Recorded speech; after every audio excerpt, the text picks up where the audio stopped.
दोस्तों, आज हम लोग बीए थर्ड ईयर का समाजशास्त्र विषय का फर्स्ट पेपर का इम्पोर्टेंट क्वेश्चन डिस्कस करने वाले हैं।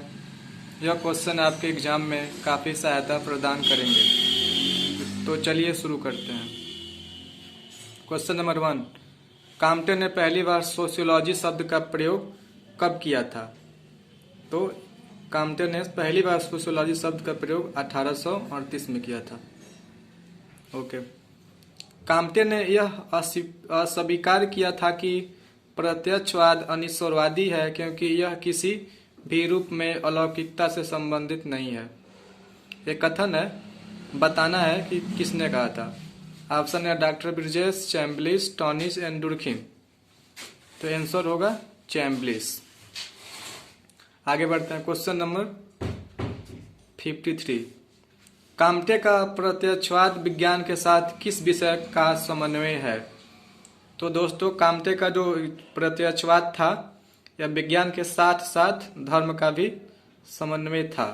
तो ऑप्शन ख सही हो जाएगा। अगला नेक्स्ट, प्रत्यक्षवाद का संबंध निम्न में से किससे है? ऑप्शन है संपूर्ण ज्ञान, अनुमानजन्य ज्ञान, कल्पनाजन्य ज्ञान और उपयोगी ज्ञान। तो यही सही होगा, उपयोगी ज्ञान। आगे बढ़ते हैं। काम्टे के अनुसार प्रत्यक्षवाद का उद्देश्य यूरोपीय राष्ट्रों के किस प्रकार के कल्याण से संबंधित है? ऑप्शन है बौद्धिक, भौतिक, नैतिक और सभी। तो सभी होगा। आगे बढ़ते हैं। काम्टे ने प्रत्यक्षवाद का कितना विभाजन किया है? तो काम्टे ने प्रत्यक्षवाद का दोस्तों 3 विभाजन किया है। अगला, काम्टे के इस दयनीय पतन पर मुझे रोना आता है, यह कथन है, बताना है किसने कहा था। ऑप्शन है हाफ्स, लॉक, ग्रीन और मिल। तो यह कथन मिल ने कहा था। ओके, आगे बढ़ते हैं। काम्टे द्वारा प्रतिपादित समाज की सावयवी अवधारणा किस विचारक से प्रभावित है? ऑप्शन है प्लेटो, अरस्तु, हाफ्स, मैकियावेली। तो ये अरस्तु से प्रभावित है। के आगे बढ़ते हैं।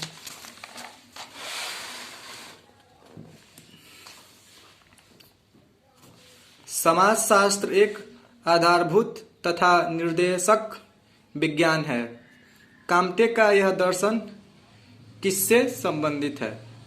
तो दोस्तों, यह काम्टे का दर्शन सेंट पियर, मॉन्टेस्क्यू, सेंट साइमन, इन सभी से प्रभावित है।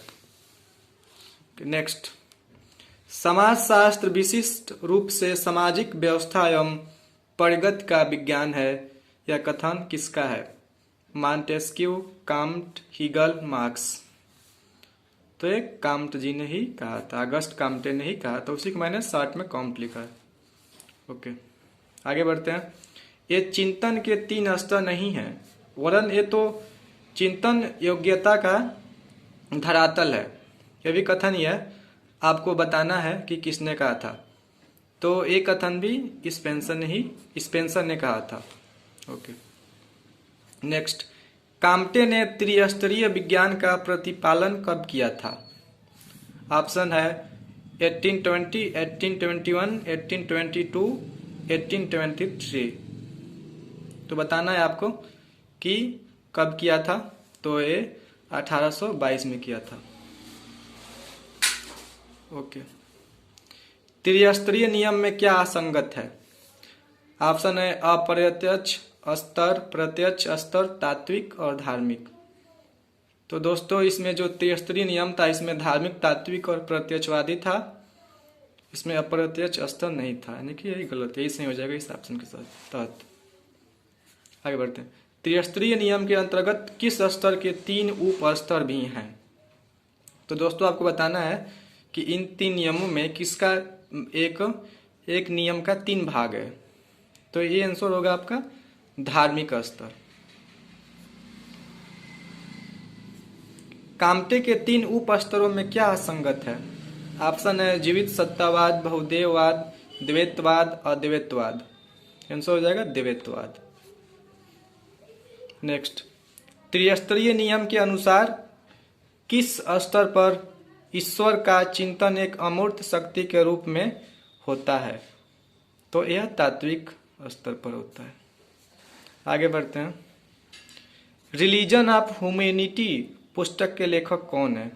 तो दोस्तों, रिलीजन ऑफ ह्यूमैनिटी के लेखक काम्टे हैं। आगे बढ़ते हैं। नेक्स्ट, ऑगस्ट काम्टे ने समाजशास्त्री अध्ययन को किसके प्रभाव से मुक्त किया है? ऑप्शन है धर्म, दर्शन, तो उपयुक्त दोनों से मुक्त किया है। नेक्स्ट, काम्टे की पहली रचना पॉजिटिव फिलॉसफी का प्रकाशन किस वर्ष हुआ था? तो दोस्तों, पॉजिटिव फिलॉसफी का प्रकाशन 1830 में हुआ था। सेंट साइमन और ऑगस्ट काम्टे किस वर्ष एक दूसरे के कटु आलोचक बन बैठे? तो दोस्तों, यह दोनों जो कटु आलोचक बन बैठे हैं, यह 1823 में ऐसा हुआ था। नेक्स्ट, स्पिरिट ऑफ लॉज पुस्तक के लेखक कौन थे? तो दोस्तों, स्पिरिट ऑफ लॉज के पुस्तक के लेखक थे मॉन्टेस्क्यू। नेक्स्ट, पॉजिटिव फिलॉसफी कितने खंडों में प्रकाशित हुई थी? ऑप्शन है 2, 3, 4, 6, तो होगा 6, क्योंकि पॉजिटिव फिलॉसफी 6 खंडों में प्रकाशित हुई थी। नेक्स्ट, पॉजिटिव फिलॉसफी का अंतिम खंड कब प्रकाशित हुआ? तो दोस्तों, पॉजिटिव फिलॉसफी का जो अंतिम खंड ये 1842 में प्रकाशित हुआ था। नेक्स्ट, ऑगस्ट काम्टे की प्रसिद्ध कृति पॉजिटिव फिलॉसफी का प्रकाशन कब हुआ था? तो दोस्तों, पॉजिटिव फिलॉसफी का प्रकाशन हुआ था आपका 1851 में। नेक्स्ट, किसने पॉजिटिव पोलैरिटी को बोझिल, नीरस किंतु परिपक्व कहा है? तो दोस्तों, ऐसा कहने वाले थे बार्न्स एवं बेकर। दोस्तों, ये देखिएगा यहाँ पे, ये पॉजिटिव पोलैरिटी था जिसका प्रकाशन 1851 में हुआ था। ये पॉजिटिव फिलॉसफी था जिसका अंतिम खंड 1842 में प्रकाशित हुआ था। ओके, अब देखिए, पॉजिटिव पोलैरिटी कितने खंडों में प्रकाशित ग्रंथ है? तो 4 खंडों में प्रकाशित ग्रंथ है जिसका प्रकाशन यहाँ देखिए 1851 में हुआ था। आगे बढ़ते हैं। देखिए नेक्स्ट, ऑगस्ट काम्टे का समकालीन सेंट साइमन एक विचारक हैं। ऑप्शन है मार्क्सवादी हैं, अराजकतावादी हैं, आदर्शवादी हैं। तो ये आदर्शवादी थे। नेक्स्ट, काम्टे की विशेषता उनके विचारों की नवीनता न होकर विविध विचारों का आपसी समन्वय है। ऐसा किसने कहा था? ऐसा बार्न्स ने कहा था। तो बार्न्स सही हो जाएगा। नेक्स्ट, काम्टे के अनुसार मूलभूत विज्ञान है। ऑप्शन है भौतिकी, रसायन, गणित और समाजशास्त्र। तो गणित होगा, गणित को इन्होंने पहले स्टेज पे भी रखा था। नेक्स्ट, काम्टे के अनुसार निम्न में से कौन परिवार की विशेषता नहीं है? ऑप्शन है धार्मिकता, एकता, नैतिकता और स्वतंत्र प्रकृति। तो इसका आंसर होगा धार्मिकता। नेक्स्ट, सामाजिक संस्थानों को काम्टे ने कितने भागों में विभक्त किया है? ऑप्शन है 2, 3, 4, 5। तो इसका ऑप्शन 3 जो है ऐसा ही हो जाएगा, क्योंकि 3 भागों में विभक्त किया था सामाजिक संस्थानों को काम्टे ने।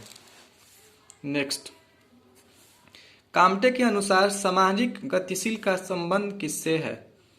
तो दोस्तों, काम्टे के अनुसार सामाजिक गतिशील का जो संबंध है वो सामाजिक प्रगति से है। ओके, आगे बढ़ते हैं। काम्टे के सामाजिक स्थिति शास्त्र के अनुसार निम्न में क्या असंगत है? ऑप्शन है व्यक्ति, परिवार, मानवता, नैतिकता। तो ये नैतिकता ही असंगत है। काम्टे के अनुसार सामाजिक स्थिति शास्त्र का संबंध किससे है? ऑप्शन है सामाजिक व्यवस्था से, सामाजिक प्रगति से, व्यक्ति से। तो सामाजिक व्यवस्था से सही हो जाएगा। आगे बढ़ते हैं।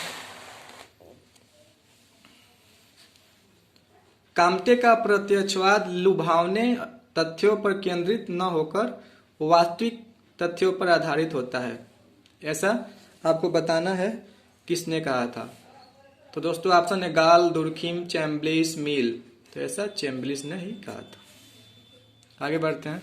An introduction to the history of social thought के लेखक कौन है? तो दोस्तों an introduction to the history of social thought के लेखक बर्न है। आगे बढ़ते हैं। प्रत्यक्षवाद के संबंध में क्या असंगत है? ऑप्शन है भाग्यवादी नहीं है, आशावादी नहीं है, अनिश्वरवादी नहीं है, अलौकिकता से संबंधित नहीं है। तो दोस्तों ये अनिश्वरवादी नहीं है, यही तथ्य असंगत है। Next, development of social thought के लेखक कौन है? तो दोस्तों डेवलपमेंट ऑफ सोशल थॉट के लेखक बोगार्ड्स हैं। नेक्स्ट, काम्टे के विज्ञानों के संस्करण के बारे में किसने कहा है कि इस संस्करण का आधार गणित है जो सभी घटनाओं के अमूर्त पहलुओं का अध्ययन करता है? तो दोस्तों ऐसा कहने वाले टीमासेफ थे। काम्टे के अनुसार रसायन विज्ञान किन विज्ञानों पर आश्रित है? किन किन विज्ञानों पर आश्रित है जो रसायन विज्ञान है? तो ऑप्शन है गणित, खगोल शास्त्र, भौतिक विज्ञान, उपयुक्त सभी पर। तो ये हो जाएगा उपयुक्त सभी पर। आगे बढ़ते हैं।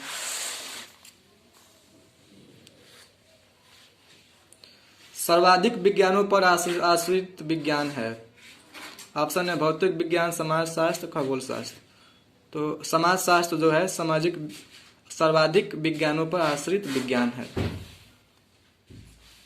सामाजिक गति विज्ञान प्रगति के नियमों पर विचार करता है, किसकी परिभाषा है? तो दोस्तों यह जो परिभाषा दिए थे ये बोगार्ड्स दिए थे। काम्टे के सामाजिक पुनर्निर्माण की प्रत्यक्षवादी योजना में कितने प्रकार की शक्तियों का समन्वय आवश्यक है? तो दोस्तों 3 प्रकार की शक्तियों का समन्वय आवश्यक है। नेक्स्ट, काम्टे के सामाजिक पुनर्निर्माण की प्रत्यक्षवादी योजना में क्या असंगत है? ऑप्शन है बौद्धिक शक्ति, भौतिक शक्ति, आर्थिक शक्ति। तो ये हो जाएगा आर्थिक शक्ति, ये असंगत है। काम्टे के अनुसार संपूर्ण पश्चिमी यूरोप में प्रत्यक्षवादी समाज की स्थापना हेतु पुरोहितों की आवश्यकता होगी। यानी कितने पुरोहितों की आवश्यकता होगी? 5,000, 10,000, 20,000, 15,000। तो ये 20,000 सही हो जाएगा। लास्ट क्वेश्चन है इस चैप्टर का, इसके बाद हम लोग अगला चैप्टर शुरू करेंगे। क्वेश्चन है अपने प्रत्यक्षवादी समाज में काम्ट स्त्रियों के लिए क्या वर्जित करते हैं? ऑप्शन है सामाजिक कार्य, राजनीतिक कार्य, बहुविवाह एवं तलाक, उपयुक्त सभी। तो हो जाएगा उपयुक्त सभी। तो दोस्तों फर्स्ट लेसन का 97 इंपॉर्टेंट क्वेश्चन था जो मैंने आपको बता दिया। अब अगले वीडियो में अगले चैप्टर का क्वेश्चन डिस्कस करेंगे। जय हिंद।